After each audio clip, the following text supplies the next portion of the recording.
Almost a year after Tshwane residents began occupying vacant RDP houses and flats in Olievenhoutbosch, the situation is still largely unresolved. In April last year, residents burned tyres and barricaded roads to try protest against attempts to have them evicted. The Gauteng Department of Human Settlements built those flats at a cost of almost 190 billion rand, but they've hardly been completed when people actually began claiming the apartments for themselves.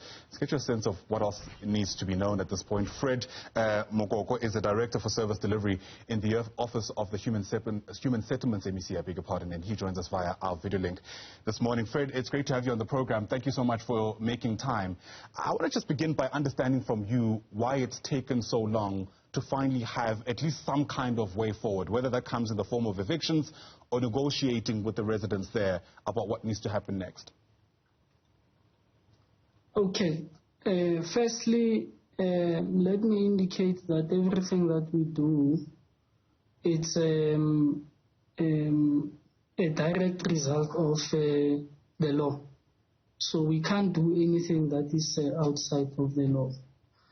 That's one. But secondly, we would have implemented the evictions. And in Olievenhoutbosch, it's not only the flats at the extension 36. We also have other invaded houses in extension 27. And in both areas, we have been granted court orders to evict people who are illegally occupying. So the term here is illegal occupation of properties. What happens is, when people invade, they push back the people who are on the list, who have already qualified to receive houses. And currently, where we are giving out houses, we have been looking at people who had been applying, who had applied from 1996 to 2000. Those who are above the age of 60 and have not received a house at any given point from government. So when you illegally occupy, you are actually saying we must not cater for the grandparents who have been patiently waiting for the houses, and these houses then are supposed to be allocated. Yeah. We do have a list of houses to be allocated. So what you are saying is you are not different from a person who is doing an armed robbery. Yeah, I got you. In a bank or hijacking a car.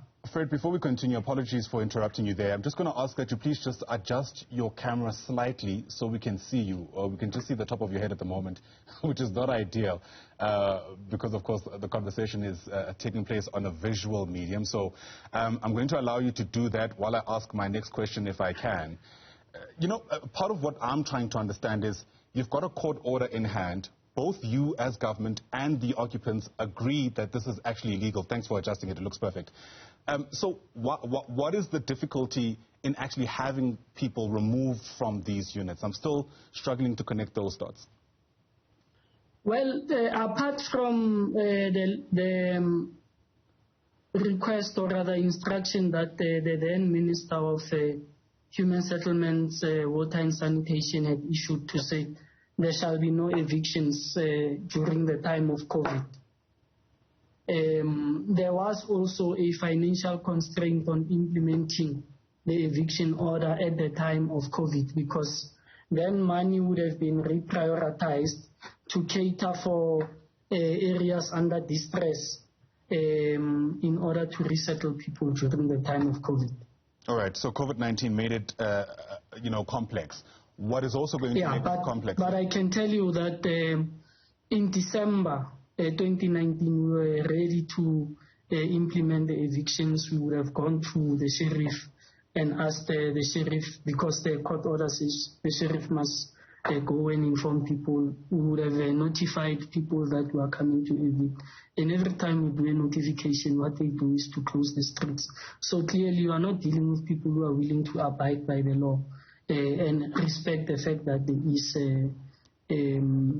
a court order that says they must move from the houses that don't belong to them. So what should we do? Should we become a military state where we cordon off the entire area with the army and then start shooting at random random for people who necessarily would not want to obey the law. We can't do that. Yeah, of course. I think everybody would agree that that would be an overhanded response. However, I can't help but also imagine that because of the time that's lapsed, even just the validity of the eviction order itself may come under question, because as I'm sure you know, part of the provisions in the Constitution is that an eviction sometimes can also be considered illegal if a certain time period has lapsed where those certain units have been occupied. No, actually we did go back to get a legal opinion. Both of the eviction orders are still valid. And by the way, it's only a court that can invalidate the court orders once they've been issued. There are no sentiments. There's no law that I've seen that says you can invalidate because of time lag. There's nothing like that. Any argument must be raised in court to say they were given an eviction order. And once a right has been given, it can be withdrawn on the basis of space and time. Because part of the problem is that people use common sense to circumvent the law and then come back and say the time lag. When you know that you are committing a crime, if you have committed a crime 10 years ago and you are arrested 10 years later, it is still a crime.